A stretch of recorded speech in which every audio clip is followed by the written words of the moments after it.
हैदराबाद के पास 400 एकड़ में फैले कांचा गच्ची जंगल को काटने को लेकर भारी विवाद खड़ा हो गया है। पूरे देश में सामाजिक संगठन इसका विरोध कर रहे हैं और जमकर नारेबाजी कर रहे हैं। हरियाणा के सोनीपत की बात करें तो रक्षक सेना हरियाणा द्वारा शहर के सुभाष चौक पर सैकड़ों की संख्या में एकत्रित होकर जमकर तेलंगाना सरकार विरोधी नारेबाजी की।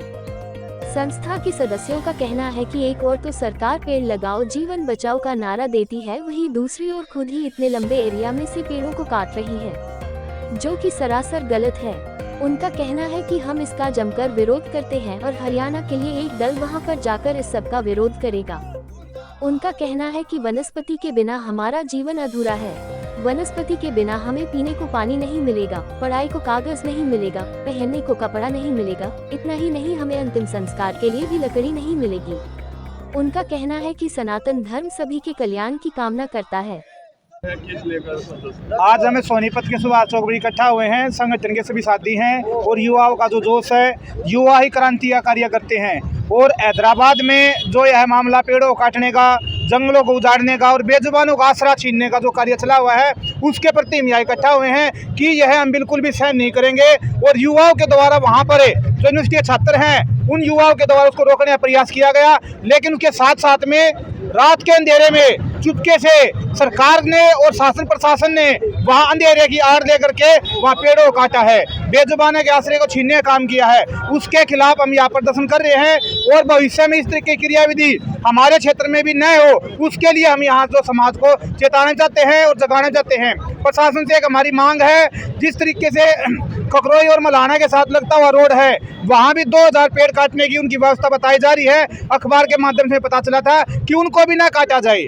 2 से 3 किलोमीटर तक अगर कोई वाहन निकल के बाहर आ जाता है, आगे निकल के आ जाएगा, तो कोई आपत्ति नहीं होनी चाहिए, थोड़ी असुविधा हम सहन कर लेंगे। लेकिन 2000 पेड़ों को काटना और जो बेजुबान जो वहाँ रहते हैं उनके आश्रय छीनना, वो बिल्कुल गलत है। क्या मांग करते हो आप?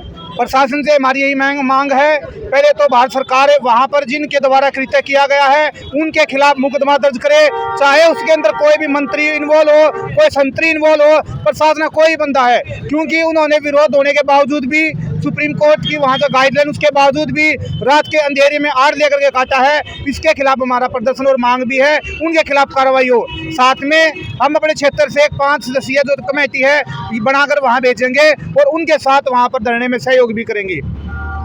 मेरा नाम पंडित सुधाकर दुबे है और मैं आपसे एक बात कहना चाहूँगा, वनस्पति रसोद्भूतम।